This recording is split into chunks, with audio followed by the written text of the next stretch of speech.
Welcome back. This is month 2 of the 2014 Block of the Month at the Quilt Show. We've got Janet Stone's beautiful quilt A to Z for You and Me. We're going to be working on the letters B, C, and D today.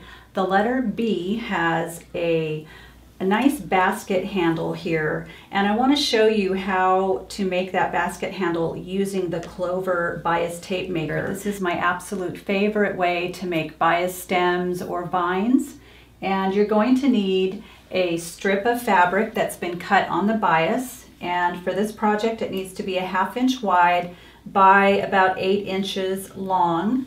You need your 1/4 inch Clover bias tape maker, a pressing surface, a hot iron, and a little bit of spray starch. So the first thing that I like to do is to spritz my strip of fabric with some starch, just a little bit. You don't want to saturate it, you just want to get it a little bit damp. And then you're going to feed it through the larger end of the bias tape maker. And I'm feeding this through so that the right side of the fabric is facing up. And then I'm going to turn this over, and underneath there's a channel, and you can use a pin to feed that fabric through so it comes out the point there. And turn it around.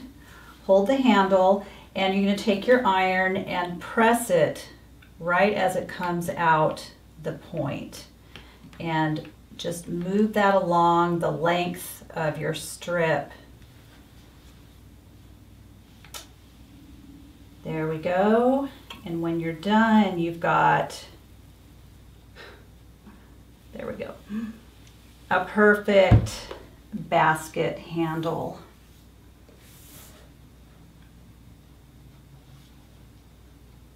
This next block that we'll be working on is the C block, also known as the Colorado Beauty block. And this block is made up of 16 half square triangle units. So you can use the instructions given in the pattern, which are great. They give you instructions to make oversized half square triangle units that you will trim down. And anytime I know that I'm going to be making more than, let's say, 6 to 8 half square triangle units, I like to use a product called triangle paper, and it looks like this. I've cut out a section of this paper enough to make the 4 center half square triangle units that make up the pinwheel. So I cut 2 rectangles of fabric that are about 1/4 inch larger than the paper on all 4 sides. And you're going to layer those fabrics right sides together, put your triangle paper on top, and pin it in place. And you're going to stitch on the dashed lines of the paper. Make sure that you set your stitch length to about 1.5 or 1.6 on your sewing machine. Sew on those dashed lines, and then we're going to trim this up. And let me show you how you do that. I'm going to trim along the outside edges first, and you're going to trim on the solid lines. So I've got a solid line over here, and I'm going to cut. And on the other 3 sides, there's not actually a line, but I'm using the edge of the paper as my cutting guide. Cut this side, this side, and one more. And now I can cut on the interior solid line. So right in the middle here, I'm going to cut it on that solid line, and then the 2 diagonal lines as well.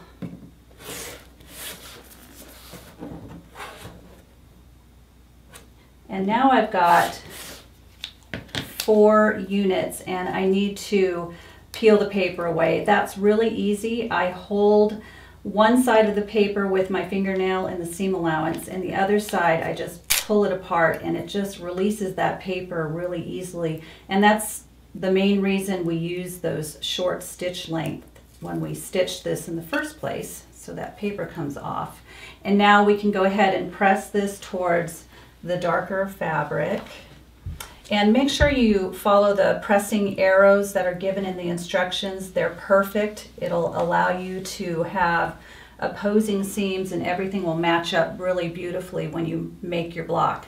So now I've got a perfect 2-inch unfinished, 1.5-inch finished half square triangle unit.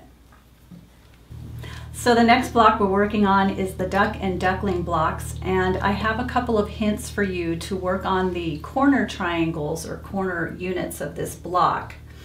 So this is the block that's been partially constructed, and I've got, this is not to scale, this is larger than what you'll actually be working with, but I want to show you, this can be one of those blocks that really gets wonky on you. So we're going to be sewing this triangle to this half square triangle unit, and you're going to flip it right sides together.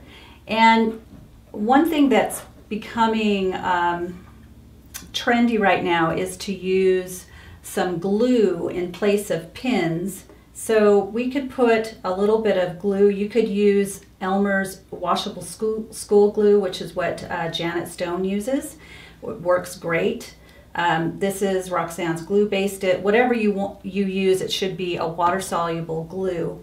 And that's going to hold that piece in place while you stitch it. If you're not ready to use glue yet in your piecing, what I recommend is you're going to flip this triangle right sides together, and then when you feed it into your sewing machine, turn it over so that you're feeding it in with a right angle coming into your machine. And you're also going to get that diagonal seam up here in the leading edge of your piece, so that when you place that underneath your presser foot, you're going to lower that presser foot and kind of lock that in place and then sew your seam, and it's just going to come out a lot more straight and accurate for you. Then once you've got both of those sewn on, it's going to look something like this, and we're going to trim this piece up next, and I'm going to show you how to do that. I'm going to actually now switch back to the size that you're going to be working on. It looks like this, much smaller. And you can take a square ruler, and you're going to lay that square ruler on the right corner here so that you've got your 90-degree angle up here. And you can also place the 1 1/4 inch lines of the ruler on your seams here, and you can trim here and here if there's anything to trim. I have just a tiny bit to trim on this top edge, but yours may not have much at all to trim. And then we want to trim this long edge, which is on the bias, so you're going to be careful of that bias edge because it can be a little bit stretchy.